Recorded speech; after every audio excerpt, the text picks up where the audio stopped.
Often when we think about burnout for therapists, we think in terms of self-care. Maybe you should do more mindfulness, maybe you should see more friends, maybe you should do something to become more resilient and help you cope with the caseload. I have a problem with this in that it feels really victim blaming. It's like you as a therapist are somehow not strong enough to cope with the nature of the work. Now, while all of that self-care stuff is true, there is another phenomenon going on that I think is even more important in burnout, and I want us to have a look at it in this visualization. In your first year in a new practice, imagine you're working full-time and you're going to see 100 new clients, and they're represented by the figures that we've got on the screen here.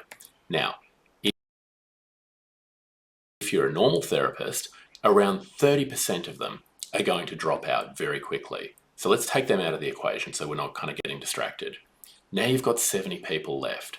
Now of those 70, around about half of them will improve. And by the way, that's probably an overestimate. That's good therapists who are getting good outcomes with around half.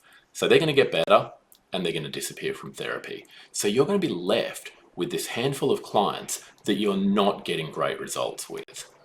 Now, this is the really interesting thing. Of people who are not getting great results, there is a proportion of them who will stick in therapy indefinitely, and they're represented by that handful of people there. Now, we're going to move them to the top because an interesting thing is going to happen for you as a therapist in year 2, because now you're not going to get 100 new clients. You're going to get more like 85 clients because you're carrying the caseload of people for whom you haven't been successful with. The same thing's going to happen. A third of people are going to drop out, around a half of people are going to get better, and there's going to be a chunk of people left with whom you are not successful. And what's going to happen is they are going to start the beginning of your year 3 with more people on your books that you're not getting great outcomes with.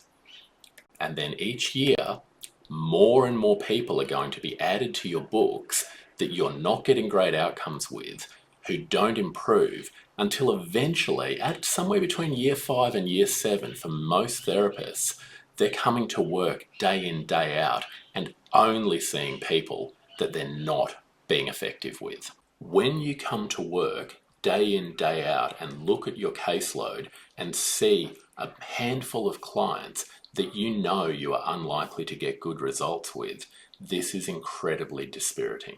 It's dispiriting for them coming to therapy day after day, week after week, session after session, hoping for change. But it's also dispiriting for you when you see 5 or 6 people in a row and you have no realistic hope for change. It's really important that we have an appropriate strategy to fail successfully. And what I mean by fail successfully is not hang on in the desperate hope that maybe you're going to bring about some change. I mean accepting that maybe the change is not going to happen, or if it is going to happen, it's not going to happen with you as the therapist. I want you to change your mindset away from I need to hang in there with each and every client and not abandon them, to maybe I'm standing in the way of this person receiving more successful and more effective therapy from someone else. It's a different way of thinking about things, but it's going to help you in terms of managing your caseload and your burnout long term. Good luck.